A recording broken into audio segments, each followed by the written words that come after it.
Hello everyone, स्वागत है आपका एक और नए वीडियो के अंदर। तो सबसे पहले मैं आप लोगों को कॉन्ग्रेचुलेट करना चाहता हूं, जो भी बच्चे अभी क्लास 10th पास आउट कर कर आए हैं और 11th में उन्होंने कॉमर्स स्ट्रीम को चुना है। तो इस कॉमर्स स्ट्रीम के अंदर आपको बहुत सारे और बहुत ही प्यारे, बहुत ही अनोखे, बहुत ही इंटरेस्टिंग सब्जेक्ट्स पढ़ने को मिलेंगे। Accountancy, business studies, how businesses are run, what are the type of businesses, ठीक है। इकोनॉमिक्स, हमारी इकोनॉमी कैसे चलती है, इसके अंदर क्या क्या चीजें होती हैं। ऑन्टरप्रनोरशिप, आजकल सबको ऑन्टरप्रनोर बनना है, बिजनेसमैन बनना है, करोड़ों बनना है। शार्क टैंक देख के सब ज्यादा मोटिवेट हो गए, तो वो भी हम सब्जेक्ट इस स्ट्रीम के अंदर पढ़ेंगे। मैथमेटिक्स ऑफ कोर्स हमारे पास है। अब आपको देखना है कि आपको कौन से सब्जेक्ट चूज करना है। अकाउंटेंसी, बिजनेस स्टडीज, इकोनॉमिक्स तो नॉर्मली सभी स्कूलों में होता है। अब ऑप्शनल में आप क्या ऑप्ट करोगे? एंटरप्रेन्योरशिप ऑप्ट करोगे, मैथमेटिक्स ऑप्ट करोगे, फिजिकल एजुकेशन ऑप्ट करोगे, कंप्यूटर्स ऑप्ट करोगे, हिंदी ऑप्ट करोगे, फैशन ऑप्ट करोगे, ये आपकी इच्छा है। लेकिन अकाउंटेंसी, बिजनेस स्टडीज, इकोनॉमिक्स तो मस्ट आपको पढ़नी ही पड़ेगी। तो चलिए बच्चों, आज हम स्टार्ट करते हैं क्लास 11 अकाउंटेंसी को। और उससे पहले एक वो बात याद आ गई। मैं एक बार है ना, एक नई कोचिंग में गया था। जैसे मैंने नई क्लास पास आउट करी थी, तो मैं एक नई कोचिंग में गया था। तो पहली बार उन सर से मिला था, तो क्लास में वो सबके सामने बोल रहे थे, देखो भाई, तुम्हारी जिंदगी में एक और शैतान की एंट्री हो चुकी है और वो मैं हूं। ठीक है ना। आज तक तुमने 10th तक सारे टीचर्स को पास आउट कर लिया, तो अब एक नया शैतान आ चुका है तुम्हारे सामने। अब तुम्हें इसे झेलना पड़ेगा अगले 2 साल। ठीक है। तो आपको भी मुझे अगले 2 साल झेलना पड़ेगा, और आपको झेलना है तो चैनल को कर लो सब्सक्राइब, बेल आइकन को प्रेस कर दो और दोस्तों के साथ उसको शेयर कर देना, क्योंकि ये चैनल इस साल आपके बहुत मदद करने वाला है। आपकी बहुत मदद होगी इसके अंदर। कहीं भी एक्स्ट्रा एफर्ट मारने की जरूरत नहीं है, बस आप इस चैनल को फॉलो कर लेना। तो चलिए बच्चों, स्टार्ट करते क्लास 11 अकाउंटेंसी का सिलेबस कि क्या है चैप्टर्स, कुछ डिलीट हुआ है पिछले साल के मुकाबले, कुछ ऐड हुआ है, सब बातें डिस्कस करते हैं। तो चलिए बच्चों, आ गए हम अपने सिलेबस के ऊपर। ये रहा हमारा क्लास 11 अकाउंटेंसी का सिलेबस, दिख रहा है ना, सेशन 22-23।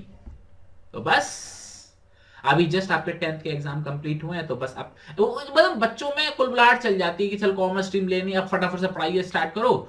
हमको है ना शो ऑफ करना है कि तुम्हारे अकाउंट्स कितने चैप्टर हो गए, हमारा ये हो गया, हमारा वो हो गया, तो बड़ा मजा आने वाला। तो बच्चों देखो, ये हमारे सामने है अकाउंटेंसी का जो पेपर होगा बच्चों, वो ही होगा आपका 80 मार्क्स का। 20 मार्क्स का आपका क्या होगा, प्रोजेक्ट होगा।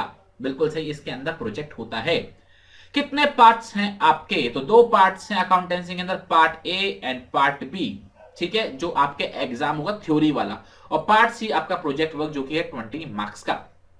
पार्ट ए के अंदर आपके पास 2 यूनिट है। Unit number 1 theoretical framework, unit number 2 accounting process. और पार्ट बी में एक यूनिट है, unit number 3 financial statement of sole proprietorship. आप बोलोगे सर सिर्फ 3 यूनिट है 80 मार्क के लिए, बस इतना सा सिलेबस अकाउंट्स का। तो बच्चों ये सिर्फ यूनिट है, बड़े बड़े यूनिट है। अब इसके अंदर जो चैप्टर्स आएंगे ना, वो बहुत ज्यादा आएंगे।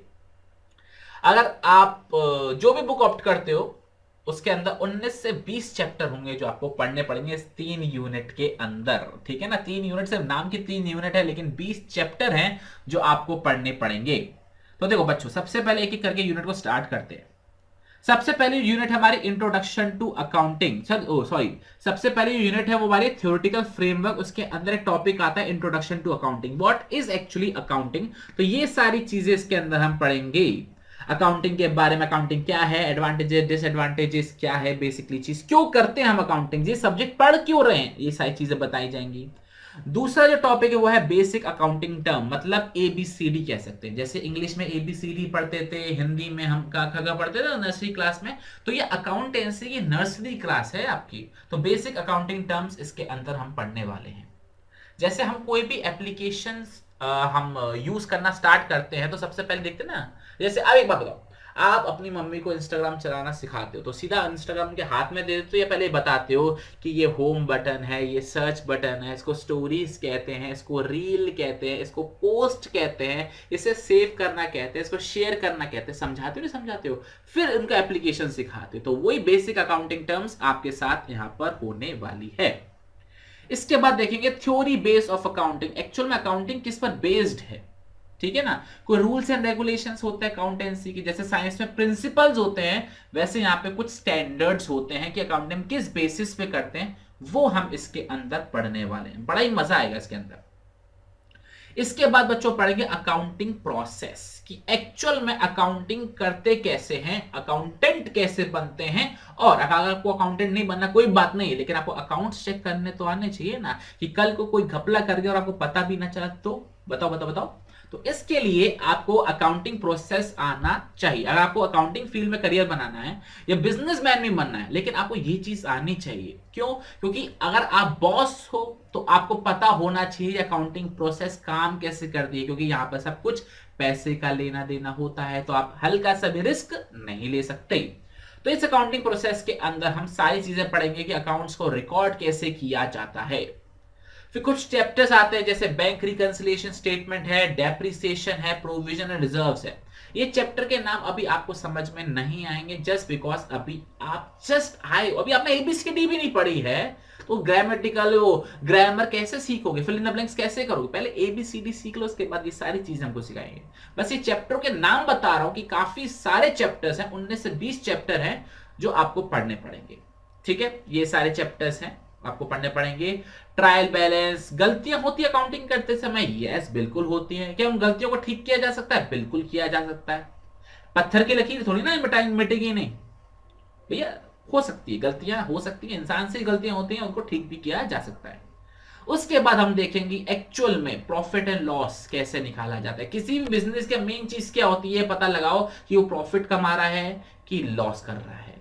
तो वो भी पता लगाने के लिए हम क्या बनाएंगे? Financial statements. फाइनेंशियल स्टेटमेंट मतलब ये पता लगाना कि आप प्रॉफिट कर रहे हो या लॉस कर रहे हो, आपकी बिजनेस की पोजीशन क्या है, स्टैंडिंग क्या है, कहां खड़े हुए हो आप इस समय अपने बिजनेस को लेके, आगे बढ़ गए हो या पीछे चले गए हो, वो सारी चीजें इसके अंदर हम पढ़ने वाले हैं।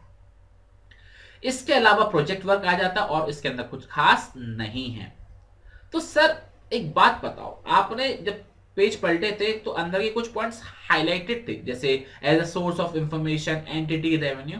बच्चों ये छोटे मोटे एडिशन हुए पिछले साल के कंपैरिजन में। मतलब ये, अगर आपके पास पिछले साल की बुक है, आप सेकंड हैंड कोई बुक ले रहे हो, जैसे ये सेशन है 22-23, तो आप कोई पुराना सेकंड हैंड एडिशन ले रहे हो, तो इसके अंदर आपको ये टॉपिक्स जो है वो शायद मिल भी सकते हैं, नहीं भी मिल सकते हैं, बहुत माइनर से हैं। इसमें कोई ऐसा नहीं है कि सिलेबस चेंज हो गया है या कुछ एडिशन डिलीशन हो गया है तो नई ही बुक खरीदनी पड़ेगी, ऐसा नहीं है। आप कोई सेकेंड हैंड बुक या किसी सीनियर से बुक भी ले सकते हो, कोई दिक्कत वाली बात नहीं है।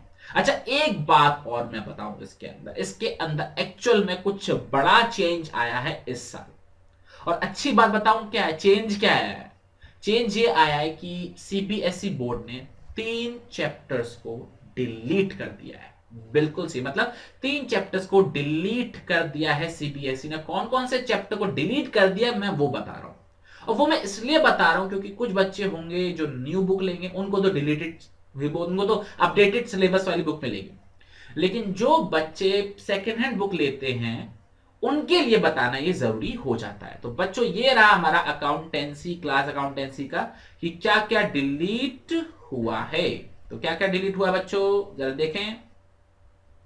ये 3 चैप्टर डिलीट हुए हैं। अगर आपके पास बुक आ चुकी है, पुराने बुक है, तो ये चैप्टर पे बड़े बड़े क्रॉस बना दो। एक चैप्टर है आपका बिल्स ऑफ एक्सचेंज, इस पर बड़ा बड़ा क्रॉस बना दो। ये चैप्टर अब आपको क्लास 11th में नहीं पढ़ना। दूसरा सिंगल एंट्री सिस्टम, जिसको हम अकाउंट्स फ्रॉम इनकम्प्लीट रिकॉर्ड्स भी कहते हैं, ये भी चैप्टर हमको अब नहीं पढ़ना। और तीसरा कंप्यूटर्स इन अकाउंटिंग, ये चैप्टर भी हमें नहीं पढ़ना।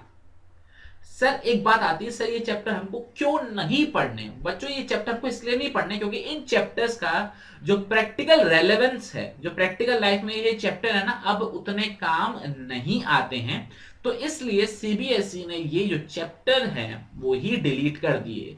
ना होगा सरदर्द, क्योंकि बेमतलब की चीजें पढ़ाने का कोई लॉजिक नहीं बनता। तो इसलिए सीबीएसई ने सिलेबस को पहले ही रिड्यूस करके आपको दे दिया है। तो इन शॉर्ट आपकी समरी ये है कि आपको बहुत सारे चैप्टर्स पढ़ने हैं और ये 3 चैप्टर नहीं पढ़ने हैं। सेकेंड हैंड बुक आप ले सकते हो बिना किसी हेसिटेशन के।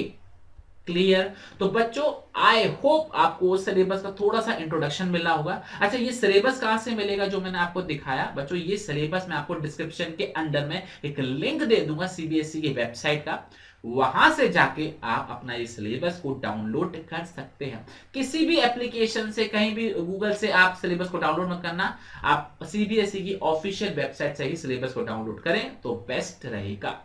क्लियर? तो समरी ये 3 चैप्टर आपके डिलीटेड हैं और बाकी माइनर से कुछ एडिशन है, वो आपको जरा सा भी दिक्कत नहीं देंगे। तो चलिए बच्चों, ये था हमारा अकाउंटेंसी का सिलेबस, और एक आने वाले वीडियो में कुछ सरप्राइज दूंगा मैं आपको कि कुछ हम सरप्राइज लेकर आ रहे हैं आपके लिए इस साल क्लास 11th के लिए। तो सरप्राइज के लिए रुके रहना, ठीक है? तो चलिए बच्चों, आपसे मुलाकात करेंगे नेक्स्ट क्लास के अंदर, जिसके अंदर हम बिजनेस स्टडीज और इकोनॉमिक्स के सिलेबस के बारे में आपसे बात करेंगे। तो तब तक के लिए अपना बहुत बहुत ख्याल रखना, और हाँ, 2 साल तक टिके रहना। जय हिंद, जय भारत,